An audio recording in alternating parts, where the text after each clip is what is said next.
Без малку 120.000 евра годишно се фрлаат на штипската депонија. Толкова е вредноста на фрлениот текстилен отпад од штипските конфекции, тврдат експертите за телевизија Стар.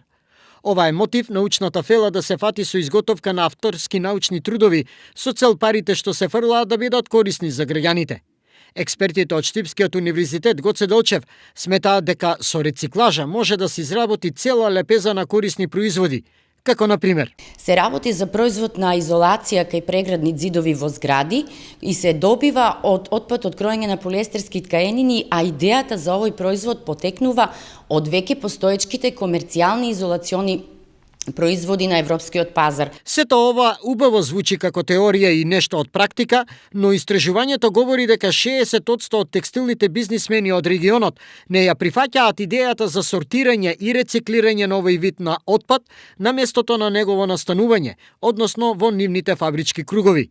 Се разбира, овде бариерите се од објективна и субјективна природа, заради тоа што поголем дел од испитуваните компании се од мал и среден обем со недоволно можности, финансиски средства за било каква индивидуална иницијатива во рециклажата. Ова е реалноста во практичната употреба на текстилниот отпад кај нас.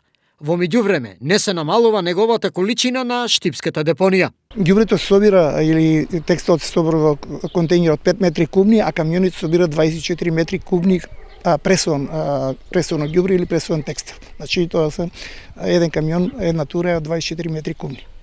Бројките говорат дека на годишно ниво по глава на жител во Македонија се фрлаат околу 2 килограми текстилен отпад. Со ова, ние сме на средината од листата на држави по фрлање на овој вид на отпад. На врвот се Соединетите Американски држави со 40 килограми по глава на жител. Следат Кина, а потем Русија.